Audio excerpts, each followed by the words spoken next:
Kagame a tout fait pour séparer et dresser les communautés les unes contre les autres. Il a créé délibérément des sentiments de haine, de rancune entre les Rwandais. Il va laisser des blessures profondes dans le cœur des Rwandais. Son régime FPR va bientôt finir.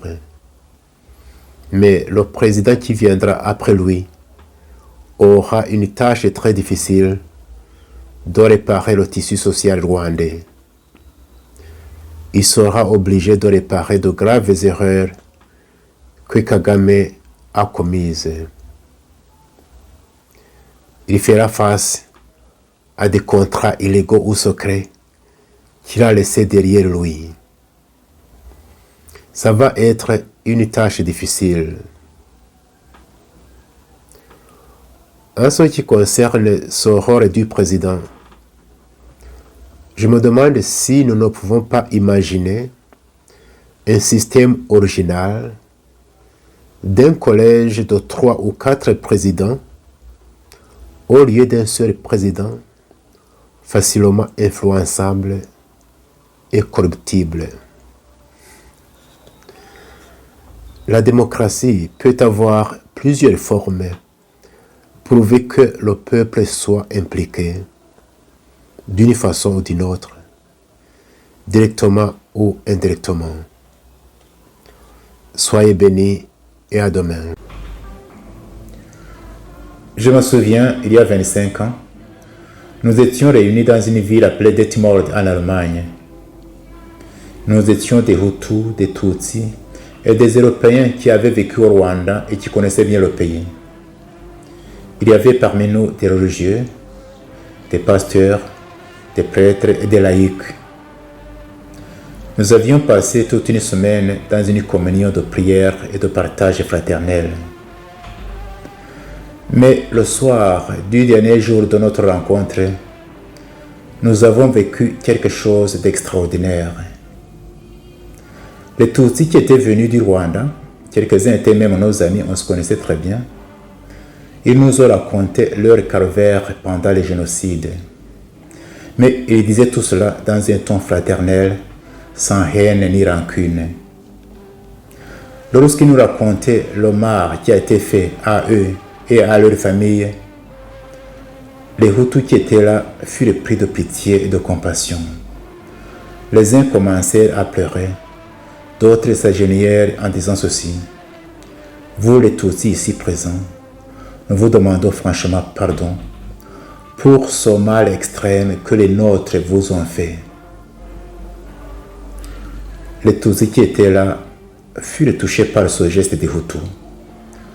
Les uns se levèrent pour les embrasser et les consoler en disant ceci: votre douleur compatissante et votre demande de pardon nous ont touché le cœur et nous nous sentons franchement soulagés.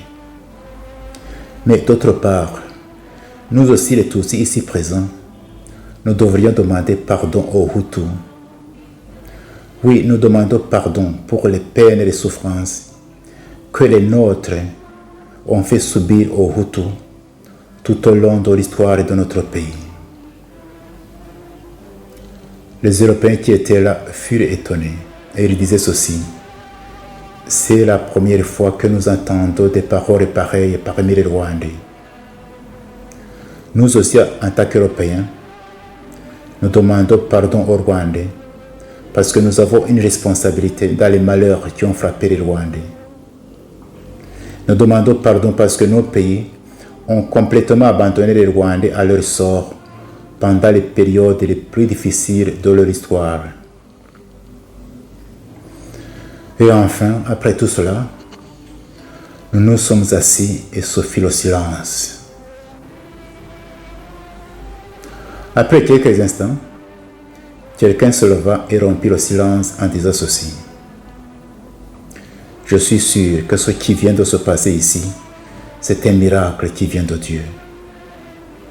Je pense, disait-il, que nous devrions mettre par écrit ce que nous venons de vivre ici et inviter les Rwandais, nos compatriotes, à écouter la souffrance de l'autre, à se tenir dans la brèche et à demander pardon.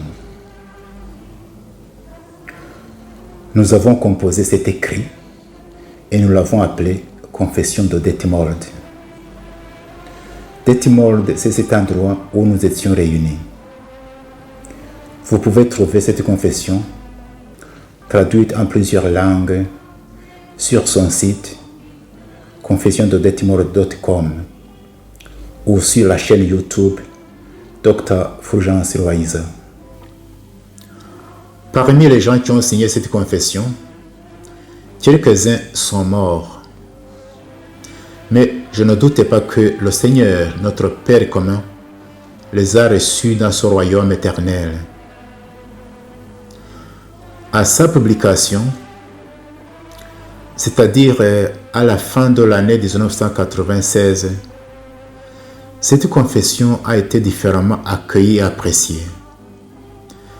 Tandis que beaucoup l'appréciaient hautement et disaient que c'était le seul chemin que les Rwandais devraient emprunter pour arriver à la vraie réconciliation, d'autres s'y opposaient carrément, et parmi ceux-ci on pouvait trouver quelques prêtres et pasteurs.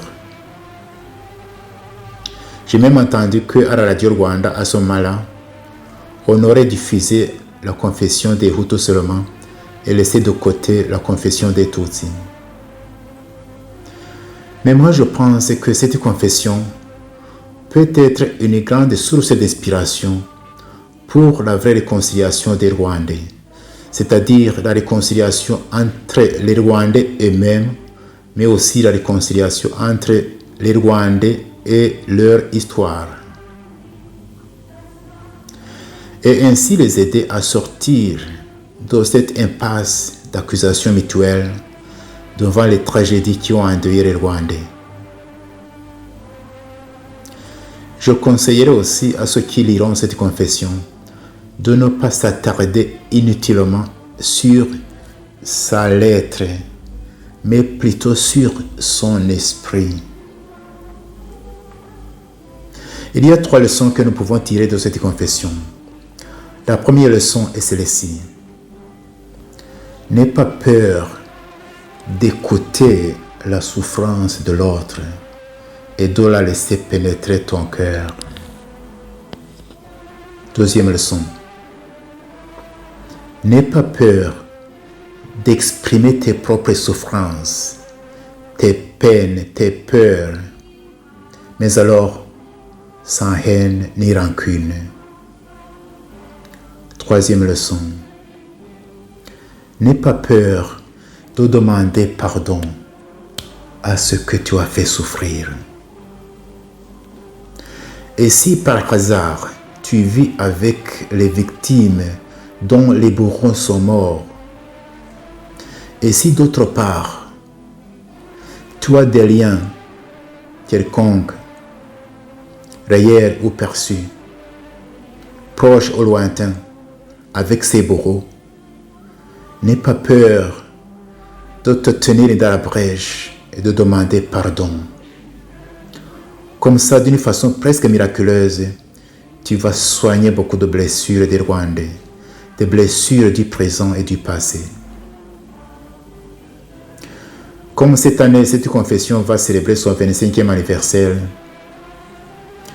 je viendrai chaque jour tout au long de cette année sur cette chaîne pour voir voies et moyens de bâtir un Rwanda où il fait beau de vivre pour tous les enfants du Rwanda.